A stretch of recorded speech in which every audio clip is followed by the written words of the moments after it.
tentang Saudara Nazir sebut tadi, ceritakan tentang top up. GST ni ada 5% jadi 6%, SST 5 jadi 6 GST. Adalah satu kumpulan barang perkhidmatan, SST-nya 6, GST 6, tidak ada perubahan.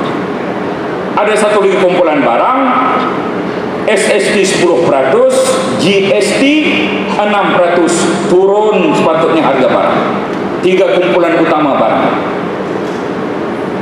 1/4 saya antara orang paling suka apabila dalam semua surat khabar utama dinyatakan harga kereta turun.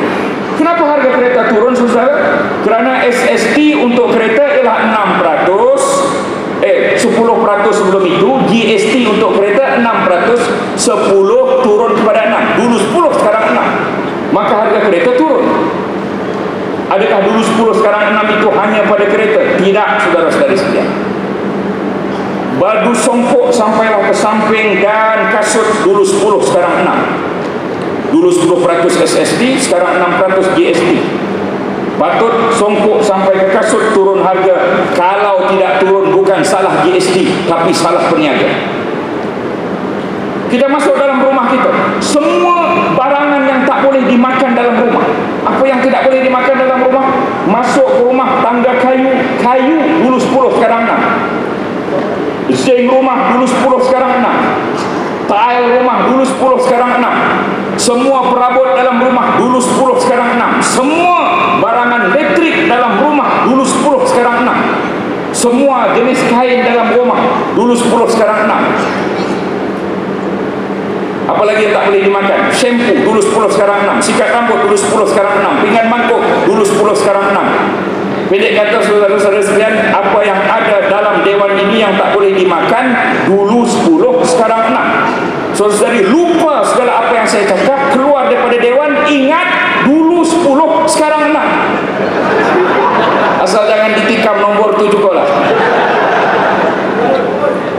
Jadi sepatutnya kerusi itu turun harga, sepatutnya songkok turun harga, sepatutnya handphone turun harga, sepatutnya handbag turun harga, sepatutnya tile turun harga, sepatutnya TV turun harga, aircon turun harga, sepatutnya pinggan mangkuk, sudu, garpu, semua itu turun harga. Kalau tidak turun, ini yang berlaku, saudara-saudara sekalian, yang saya kena bantai itu sebab barang tidak turun. Kenapa tidak turun? Salah saya? Tidak, saudara-saudari sekalian. Salah peniaga-peniaga. Siapakah peniaga-peniaga itu? Daripada 100 orang peniaga, 80 orang peniaga bukan orang lain. Daripada 100 orang masyarakat Cina, 90 orang baru ini tidak menyokong Barisan Nasional. Sejak bila pula DAP ingin menyokong GST, satu usaha yang baik yang dibuat oleh kerajaan? Oleh kerana itu mereka menjadikan rakyat marah 2 kali. Yang pertama, marah bayar cukai. Yang kedua, marah harga barang naik, saudara-saudara. Sedangkan harga barang itu patut turun. Top up dulu 6, sekarang 6. Oleh kerana itu patut top up tidak naik harga. Tetapi rupa-rupanya ada satu perkara yang kita tidak tahu.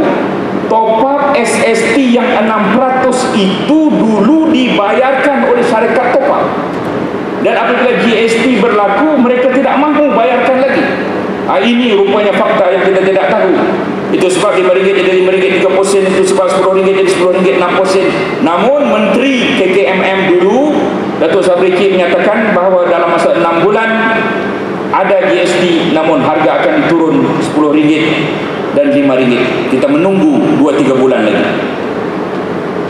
Jadi itu tentang top up, saudara-saudara.